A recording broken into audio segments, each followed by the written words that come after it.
আপনার মতো মহাপুরুষ এই পক্ষপাত দুষ্ট হবেন কেন? আপনি যেমন তার মন্ত্র হরণ করে নিয়েছেন, তেমনি আপনার সাধ্য থাকে আমার মন্ত্র আপনি হরণ করে নিন। এই বলে আমি চৌকাঠ পেরিয়ে তার সামনে গিয়ে উপস্থিত হলাম। নমস্কার। এই মুহূর্তে আপনি শুনছেন যোগী পুরুষ শ্রী শৈলেন্দ্র নারায়ণ ঘোষাল শাস্ত্রী মহাশয় রচিত দিব্য পুস্তক তপভূমি নর্মদা। আপনারা অনেকেই চাইছেন এই বই আপনাদের সংগ্রহ রাখতে। এই ভিডিওর ডেসক্রিপশন বক্সে লিঙ্ক আছে, আপনি সেখান থেকে সংগ্রহ করে নিতে পারবেন। আমি আপনাকে বলতে পারি, এই তপভূমি নর্মদার যে পরিক্রমা আপনি শুনছেন, এই পরিক্রমা আপনার জীবন বদলে দেবে, আপনার জীবন সমৃদ্ধ করবে। এই ভিডিও আপনি বাকিদের শেয়ার করুন, পরিচিতদের মধ্যে ছড়িয়ে দিন, এই অনুরোধ আপনার কাছে আমি করছি। আসুন আমরা শুরু করব আমাদের এই মুহূর্তের পরিক্রমা। যে যেখানে পেরেছেন শুয়ে পড়েছেন, আমি শুয়ে পড়লাম। অল্পক্ষণের মধ্যে হঠাৎ আমার ঘুম ভেঙে গেল মধ্যরাত্রে। আমার মনে হলো কেউ যেন শুয়ে শুয়ে ফুঁপিয়ে ফুঁপিয়ে কাঁদছেন। মহন্তজি তাকে ফিসফিস করে বলছেন, অত অধীর হও না, শান্ত হও। মহাপুরুষ তো বলেছেন, হাপেশ্বরের মন্দিরে পৌঁছেও যদি তোমার স্মৃতিপথে মন্ত্রের জাগরণ না ঘটে, তাহলে তিনি তোমাকে ইষ্টবীজ পুনরায় দান করবেন। আমি তো দেখছি এ ঘটনা তোমার পক্ষে সাপে বর, বুঝেছ? দেখো, অত বড় একজন উচ্চকোটির মহাত্মার কাছে মন্ত্রপ্রাপ্তির সুযোগ, সে তো তোমার অপার সৌভাগ্য। এই কথাটা তুমি কেন বুঝতে পারছো না, তা তো আমার মাথায় ঢুকছে না। ঘুমাও তুমি। আমি বুঝতে পারলাম রতনলাল ভারতীকে সান্ত্বনা দিচ্ছেন মহন্তজি, কিন্তু তার এই প্রবোধ বাক্যে রতনলালজি মোটেই শান্ত হলেন না। তিনি কাঁদতে কাঁদতে বললেন, কে তার পায়ে ধরছে ওই মন্ত্রপ্রাপ্তির জন্য? তিনি যত বড় উচ্চকোটির মহত্তা হন না কেন, এমনকি স্বয়ং শিব হলেও আমি আপনার কাজ ছাড়া আর কারো কাছে আমি মন্ত্র নিচ্ছি না। মাত গুরু, শ্রী জগৎ গুরু, রাখবি মারবি যো ইচ্ছা তোমারা, নিত্য দাস প্রতিত্বা অধিকারা। কাল এখান থেকে যাত্রা করার পূর্বে আপনি যদি আমাকে পুনরায় মন্ত্র না স্মরণ করিয়ে দেন, আমি সোজা দৌড়ে গিয়ে মা নর্মদায় আমি ঝাঁপ দেব। উত্তরে মহন্তজি বললেন, দেখো, করপত্রজির মতো অত বড় মহাত্মার আমি রসদ দৃষ্টিতে পড়তে চাই না। আমি নিতান্ত সাধন ভজনহীন লোক, তুমি তো জানোই। আমাকে অকৃতি অধম জেনেও গুরু আমার হাতে গদি সমর্পণ করে গেছেন। আমি এই গদির মর্যাদা রক্ষা করার জন্য তোমার মতো যারা উপযাচক হয়ে আমার কাছে সন্ন্যাস প্রার্থনা করে, গুরুদেবকে স্মরণ করে কেবল তাদেরকে সন্ন্যাস দীক্ষা আমি দিই। আমি মনে মনে পরিষ্কারভাবে জানি আমি কারো গুরু হবার যোগ্য নই। কাজেই অবোধ বালকের মতো কোনো টেক বা জিদ ধরে তুমি বসে থেকো না। এখন তুমি ঘুমাবার চেষ্টা করো, আর আমাকেও তুমি ঘুমোতে দাও। সকাল হোক না, তখন মা নর্মদা যা করবেন তাই তুমি মাথা পেতে গ্রহণ করতে প্রস্তুত হও, বুঝেছ? তাদের আর কোনো কথা আমি শুনতে পাচ্ছি না। গুরুকে ঘুমানোর সুযোগ দিবার জন্যই বোধহয় ভক্ত রতনলাল তিনি নীরব হলেন। মদ্গুরু শ্রী জগৎগুরু, এই কথায় রতনলালের যে অব্যভিচারিণী ভক্তির পরিচয় আমি পেলাম, তাতে আমি অভিভূত হলাম। গুরু বলছেন, আমি সাধন ভজনহীন লোক, আমার প্রদত্ত মন্ত্র ভুলে গিয়েছ। সে তোমার পক্ষে সাপে বর, কারণ হাপেশ্বরে পৌঁছে তুমি ওই একই মন্ত্র শুনতে পাবে করপাত্রজির মতো একজন মহাসিদ্ধ মহাযোগীর শ্রীমুখ হতে। আর এদিকে শিষ্য বলছেন গুরুকে, কি বলছেন? তোমার যোগস্থিতি ও সাধন সম্পদ আমার বিচার্য নয়, তুমিই আমার গুরু, মদ্গুরু শ্রী জগৎগুরু। হৃত মন্ত্র আবার যদি ফিরে পেতে হয়, তোমার মুখ দিয়েই শুনব। স্বয়ং শিব প্রকট হয়ে বলতে চাইলেও আমি শুনব না।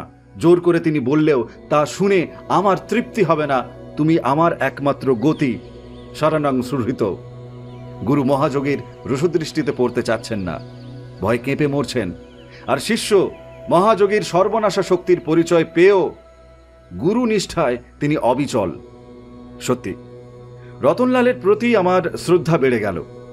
এই রতনলালের মতো যদি আমারও ওই একই রকম গুরুভক্তি থাকতো, তাহলে এতদিনে আমি ধন্য ও কৃতার্থ হয়ে যেতাম।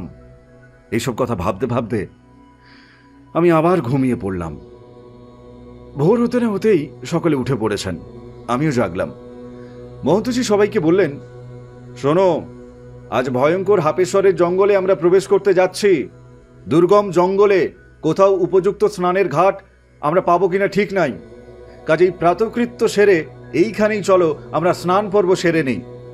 তার ইচ্ছা অনুসারে সবাই চলে গেলাম মা নর্মদার ঘাটে। আমরা স্নান সেরে এসে যে যার ঝোলা কম্বল গুছিয়ে নিয়ে যাত্রার জন্য প্রস্তুত হচ্ছে, এমন সময় মন্দিরের দরজা হঠাৎ খুলে গেল। করপাত্রজির মন্ত্রোচ্চারণের শব্দ শুনতে পেলাম। তিনি মন্ত্র পাঠ করছেন। সেই মন্ত্রের মর্মার্থ হচ্ছে, যা কিছু জাগতিক বস্তু দৃষ্ট বা শ্রুত হয় সেই সমস্তকে অন্তরে ও বাইরে ব্যাপ্ত করে নারায়ণ বর্তমান আছেন। দেশকাল পরিচ্ছেদ শূন্য, বিনাশরহিত, সর্বজ্ঞ, সংসার সাগরের অন্তস্বরূপ এবং সকল সুখের কারণকে উপাসনা করি। সকল জীবেরই হৃদয় দেশ পদ্মের মধ্যস্থলের মতো, কিন্তু সেটা অধোমুখ। গ্রীবা সংযোগের নিম্নে এবং নাভি হতে 12 অঙ্গুলি পরিমিত স্থান ঊর্ধ্বে উক্ত হৃদয় বিদ্যমান আছে বলে তুমি জানবে। ওইটি হচ্ছে বিশ্বের মহৎ আয়তন, অর্থাৎ বিশ্বের মহৎ আশ্রয়। পদ্মমুকুল সদৃশ ওই হৃদয় নাড়ীসমূহের দ্বারা পরিব্যাপ্ত হয়ে লম্বমান রয়েছে। তার কাছেই একটি সূক্ষ্ম ছিদ্র আছে। ওই ছিদ্রের মধ্যেই এই সমস্ত জগৎ প্রতিষ্ঠিত, অর্থাৎ সর্বজগৎ কারণ ব্রহ্ম ওইখানে অনুভূত হন। ওই ছিদ্রের মধ্যেই বহু শিখাযুক্ত, বহু রূপযুক্ত বিশাল অগ্নি বিদ্যমান আছেন। সেই অগ্নি সম্মুখে প্রাপ্ত সকল প্রকার অন্ন পরিপাক করেন। তিনি ভুক্ত অন্নকে সর্বয়বে প্রসারিত করে তিনি সেখানে অবস্থান করলেও স্বয়ং তিনি জীর্ণ হন না। সুতরাং তিনি দেহের সর্বত্র প্রসারিত গাঁথা এবং তারই চৈতন্য দেহের সর্বত্র পরিব্যাপ্ত। তিনি দেহকে আপাদমস্তক উত্তাপিত করেন। উক্ত অগ্নির একটি অতি সূক্ষ্ম শিখা ব্রহ্মরন্ধ্র পর্যন্ত প্রসারিত আছে। উক্ত শিখা নীল মেঘের মধ্যস্থ বিদ্যুৎ রেখার ন্যায় উজ্জ্বল, নিবার বীজের শীষের ন্যায় সূক্ষ্ম, পীতবর্ণ, দীপ্তিমান এবং অতি সূক্ষ্ম অনুর তুল্য। সেই শিখার মধ্যে পরমাত্মা বিশেষ রূপে প্রকটিত। তিনিই ব্রহ্ম, তিনিই মহাদেব, তিনিই হরি, তিনিই দেবরাজ, তিনি অন্তর্যামী ঈশ্বর এবং মায়াতীত তিনি স্বপ্রকাশ। করপাত্রজির মন্ত্রপাঠ শেষ হতেই মহন্তজি মন্দিরের চৌকাঠে মাথা ঠেকিয়ে প্রণাম নিবেদন করলেন।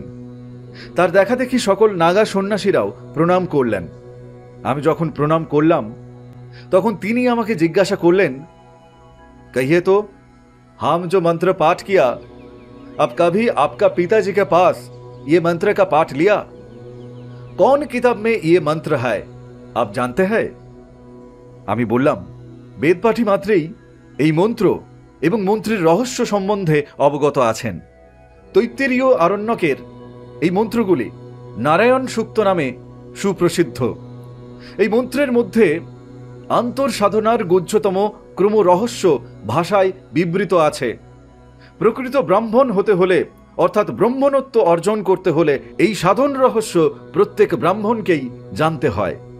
সাবাস বাচ্চা, হাম বহুত খুশ হুঁ। আমি বললাম, আপনি খুশি হয়েছেন জেনে পরম আপ্যায়িত হলাম।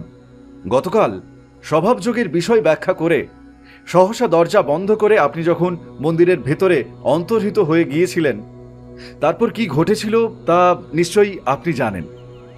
হ্যাঁ হ্যাঁ হ্যাঁ হ্যাঁ, ও মুঝে পাতা হ্যায়।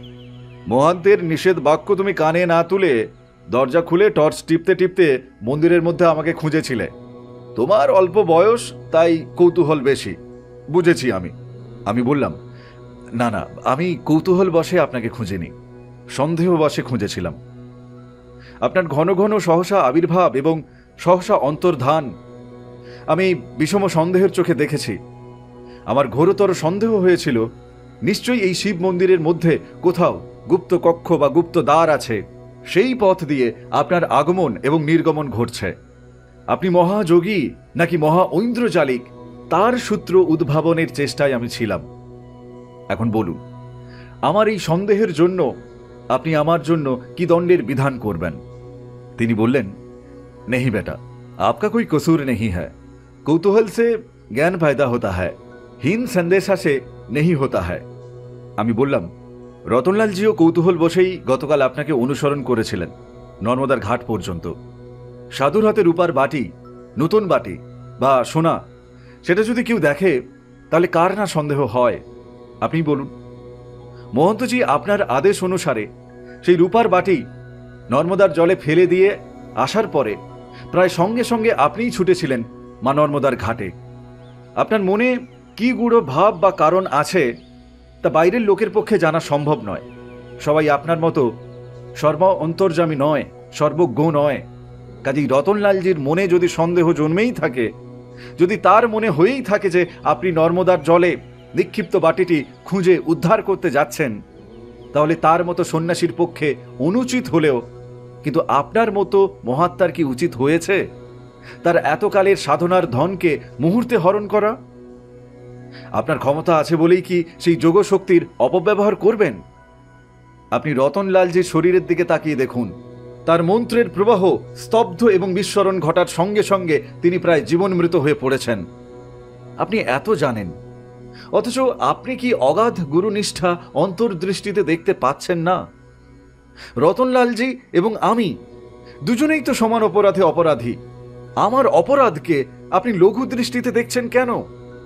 আপনার মতো মহাপুরুষ এই পক্ষপাত দুষ্ট হবেন কেন? আপনি যেমন তার মন্ত্র হরণ করে নিয়েছেন, তেমনি আপনার সাধ্য থাকে আমার মন্ত্র আপনি হরণ করে নিন। এই বলে আমি চৌকাঠ পেরিয়ে তার সামনে গিয়ে উপস্থিত হলাম। চৌকাঠ পেরিয়ে যাবার জন্য যখন এক পা বাড়িয়েছি, তখনই মহন্তজি আমার হাত ধরে টানবার চেষ্টা করলেন, কিন্তু আমি তার হাত সরিয়ে মহাত্মার সামনে গিয়ে বলতে লাগলাম, যোগীরাজ, আমি পুনরায় বলছি, আপনার সাধ্য থাকে আমার ইষ্টমন্ত্র হরণ করুন, নতুবা রতনলালজির স্মৃতিতে তার ইষ্টমন্ত্র পুনর্জাগ্রত করে দিন। অভিশাপ দেনা আর শরাব পিনা একই বরাবর পাপ হ্যায়। আমার উত্তেজনা সত্ত্বেও মহাপুরুষের দিকে তাকিয়ে দেখলুম তিনি মিটিমিটি হাসছেন। আমি চুপ করতেই তিনি লক্ষণ ভারতজির দিকে তাকিয়ে বললেন, লেও ভাইয়া, মুঝে দো চারঠো ছোটালা লকড়ি দো। লক্ষণ ভারতজি কয়েক টুকরো ঝাঁটি কাঠ ভেঙে এনে তার কাছে রাখতেই তিনি জোরে জোরে নিঃশ্বাস টেনে প্রায় 5 মিনিট কুম্ভক অবস্থায় বসে রইলেন। তারপর রেচকের ভঙ্গিতে শ্বাস ফেললেন সেই কাঠের উপর। দপ করে আগুন জ্বলে উঠল। শুনতে পেলাম তিনি অস্ফুট কণ্ঠে মন্ত্রোচ্চারণ করছেন। ওদিকে রতনলালজি উল্লসিত কণ্ঠে লাফিয়ে উঠলেন, মিল গেয়া, মিল গেয়া, মুঝে মিল গেয়া। মহান্তজির পা দুটো জড়িয়ে আনন্দ ও আবেগদীপ্ত কণ্ঠে তিনি বলতে লাগলেন, গুরুজি, গুরুজি, মেরে ত্রয়ক্ষর বীজ শরণ মে আ গয়া। মহন্তজি তাকে হাত ধরে উঠিয়ে করপাত্রজিকে সাষ্টাঙ্গে প্রণাম করতে বললেন।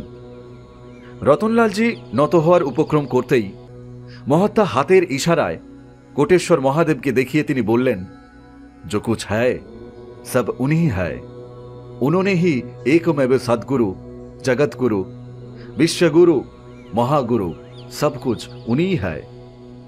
মহাত্মা মহন্তজির দিকে তাকিয়ে বললেন, आज महालया है, अमावस्या, आश्विन महीने का 10 तारीख, पितृपुरुष का पार्वन श्राद्ध का शुभ मुहूर्त आ गया।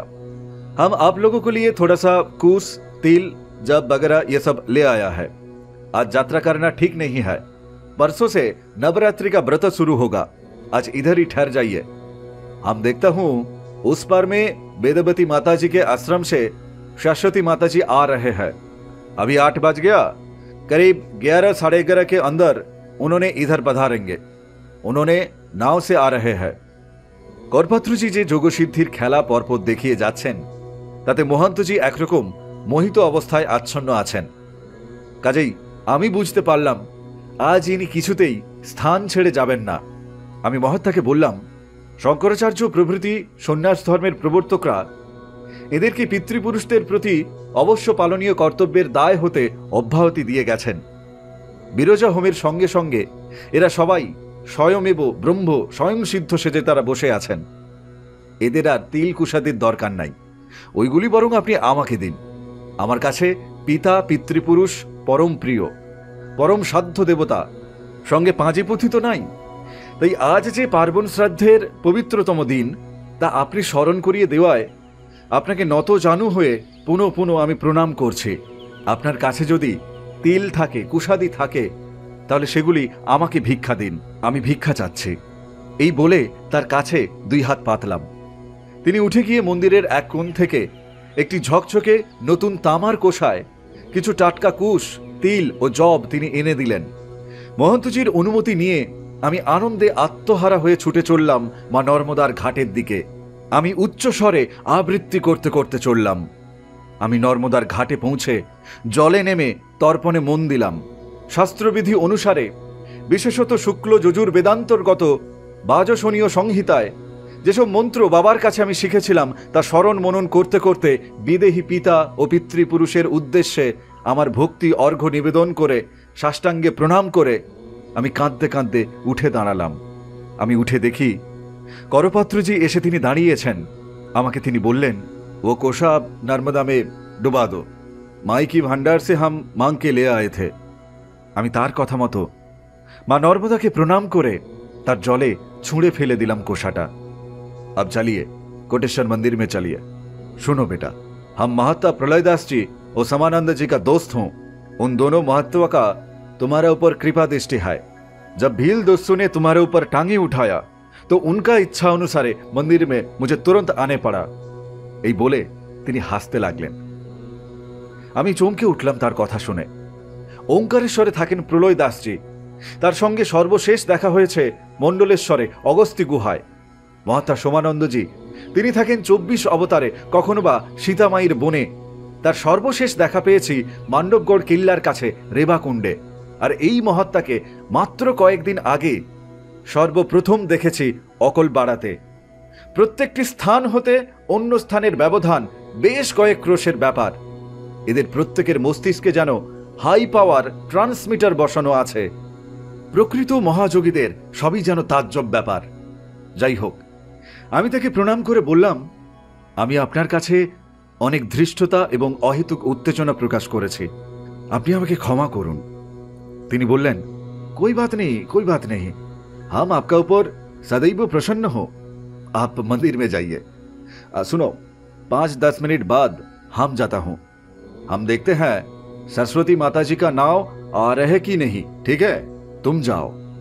এই বলে তিনি দক্ষিণ তটের দিকে ইতস্তত তাকাতে লাগলেন। আমি মন্দিরের দিকে হাঁটতে লাগলাম। মন্দিরে পৌঁছে আবার আমাকে তাজ্জব বনে যেতে হলো। শিবলিঙ্গের কাছে বসে তিনিই আমাকে প্রথম স্বাগত জানালেন। आइए आइए आइए बांगाली बाबा, आइए। आपका तर्पण हो चुका? मैं तो सोचता हूं तुम्हारा मनस्काम सिद्ध हो गया, क्योंकि तुम्हारा मुखमंडल में प्रसन्नता और ज्योति का लहर खेलता है। রসিক সাধুর কৌতুক আমি নীরবে উপভোগ করলাম।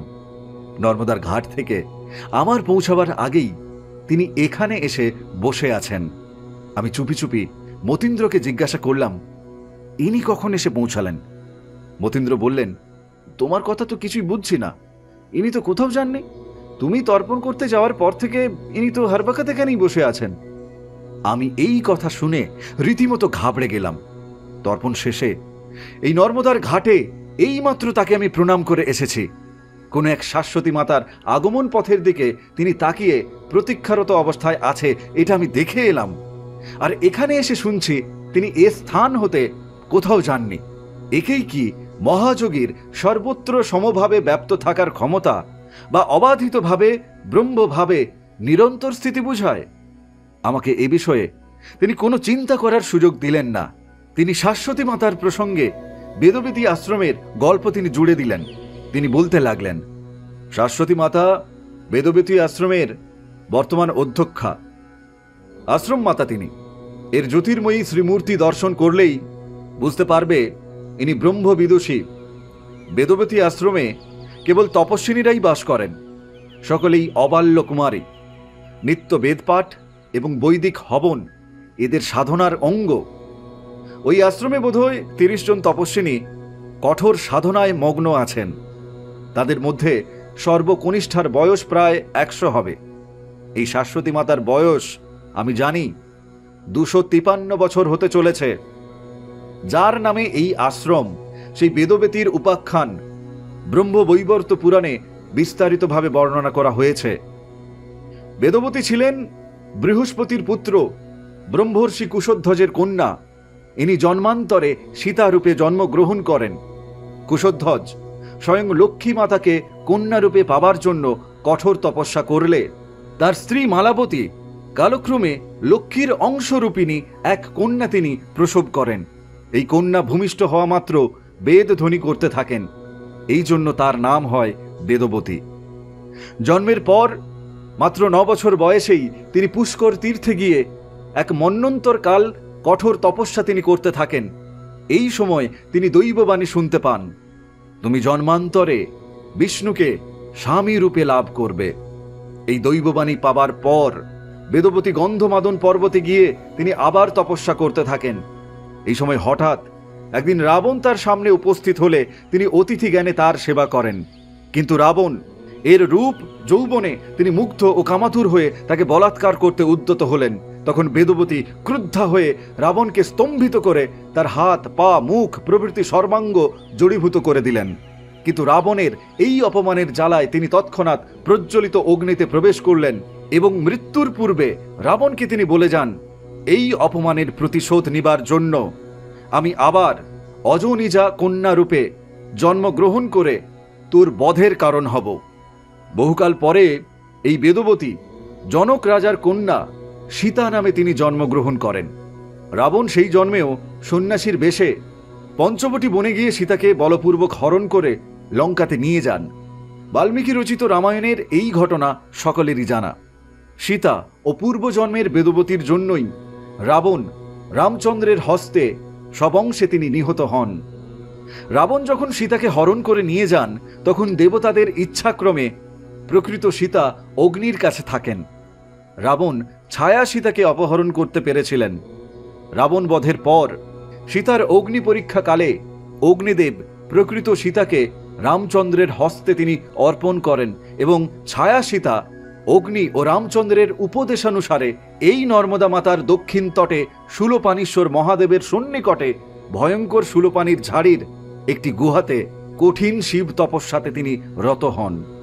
পরে দাপর যুগে এই ছায়া সীতা মহারাজ দ্রুপদের অনুষ্ঠিত যজ্ঞাগ্নিতে যোগ বলে স্বয়ং সমুক্ষিতা হয়ে যাজ্ঞসেনী বা দ্রৌপদী নামে তিনি পরিচিতা হন।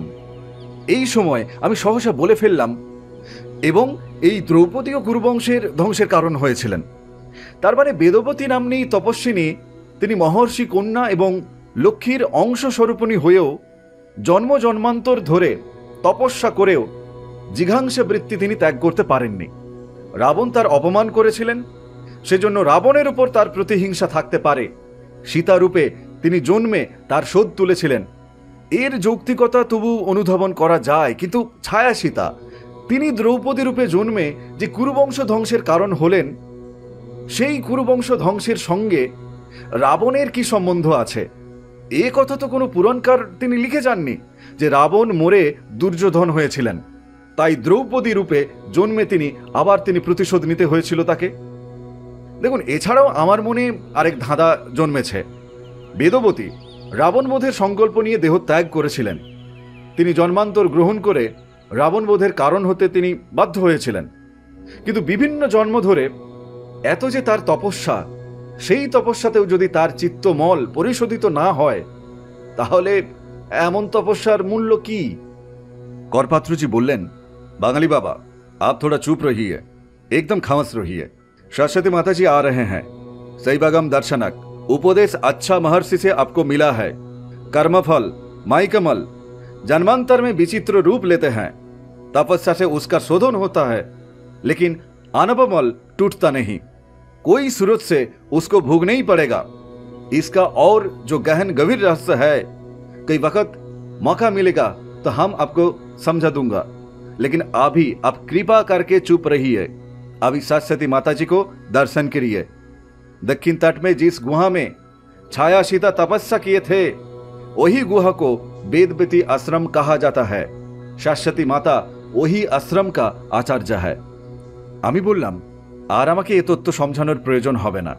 অর্বাচীন পুরাণ বা উপপুরাণের গল্পকে যোগতত্ত্ব দিয়ে যতই বোঝানোর চেষ্টা করুন না কেন, তা আমার মনকে স্পর্শ করবে না। কারণ আপনার মতো মহাযোগীও পুরাণের যতই যৌগিক ব্যাখ্যা দিন না কেন, তা কখনোই যুক্তিসিদ্ধ হবে না। তিনি বললেন, क्यों आप वेदव्यास प्रणीत अष्टादश पुराण को नहीं मानते हैं? छांदोग्य उपनिषद का 7म अध्याय की प्रथम खंड में 4th श्लोक में नारद सनत कुमार संवाद अब अध्ययन किया नहीं? उसमें ही यही जिक्र आया, नाम बा ऋग्वेद, यजुर्वेद, सामवेद, अथर्व, चतुर्स, ये जो इतिहास पुराण जो है, स्वयं वेद बोलते हैं पुराण मान्य है, ये पंचम वेद है। আমি বললাম, আপনি আমার ধৃষ্টতা মাফ করবেন।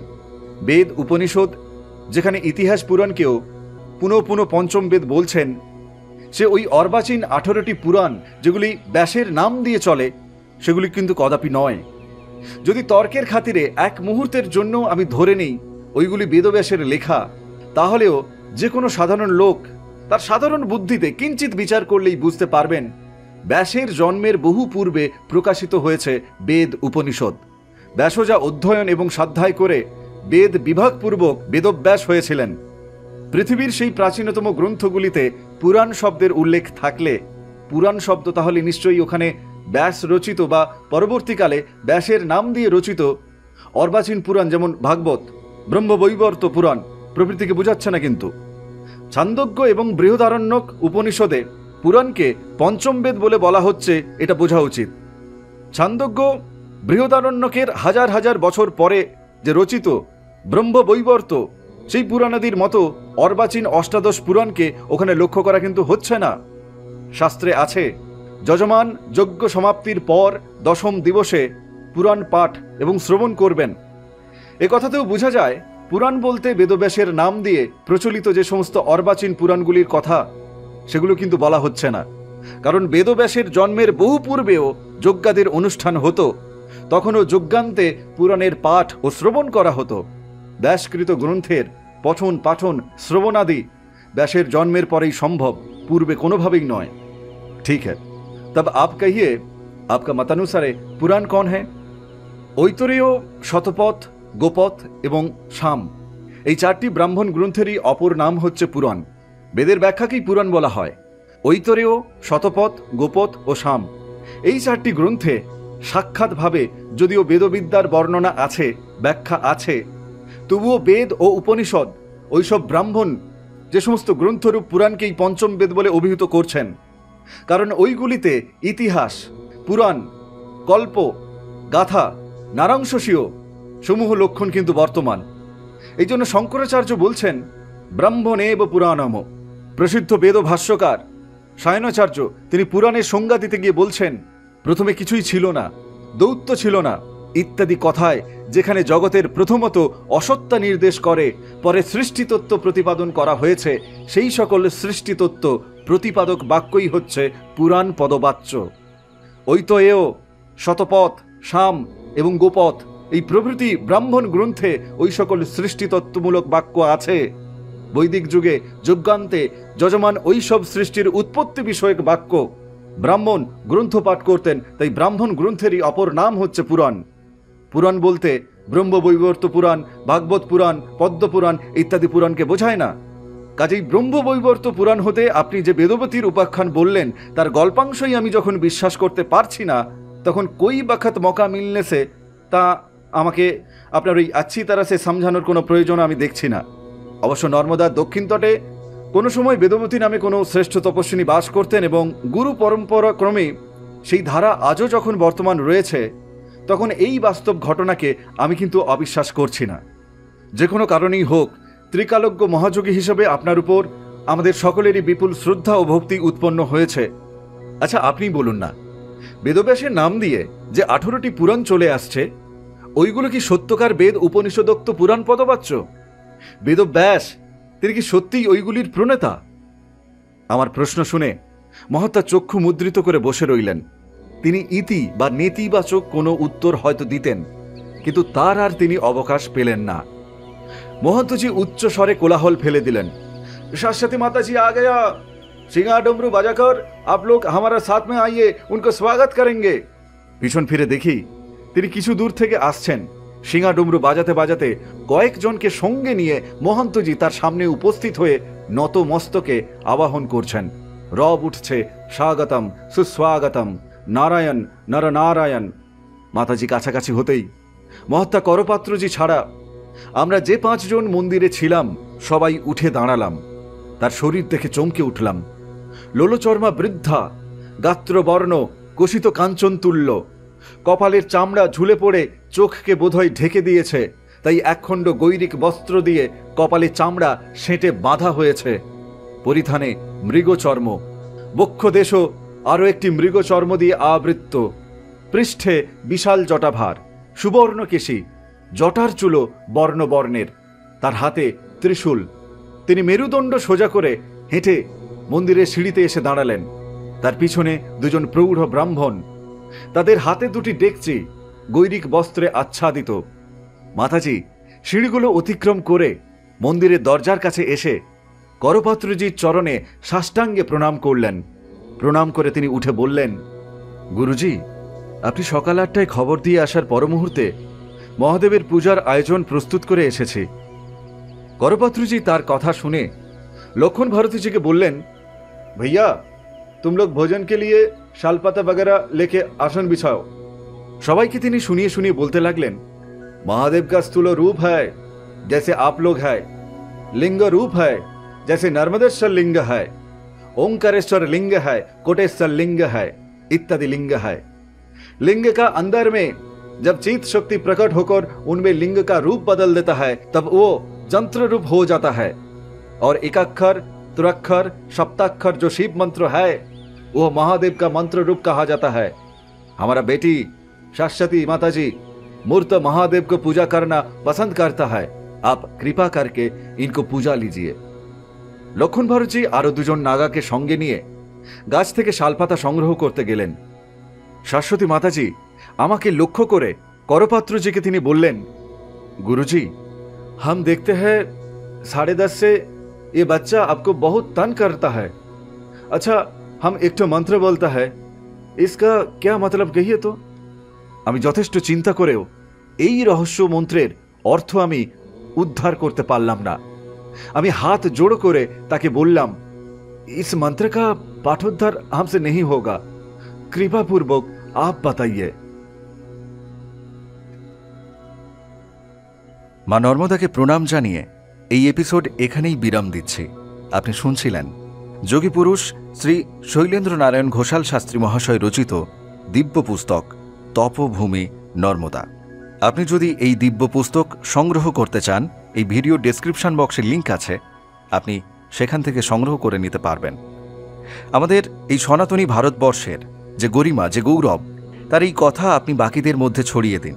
ভিডিও শেয়ার করুন, লাইক করুন এবং আপনার অনুভব কমেন্টে অবশ্যই জানান। এই পরিক্রমা এখনও অনেকটা পথ বাকি, তাই আপনি সঙ্গে থাকুন। মা নর্মদার কৃপা আপনার উপর বর্ষিত হোক। পরবর্তী এপিসোডে আবার আমাদের পরিক্রমা আমরা শুরু করব। ভালো থাকুন, সুস্থ থাকুন। নমস্কার।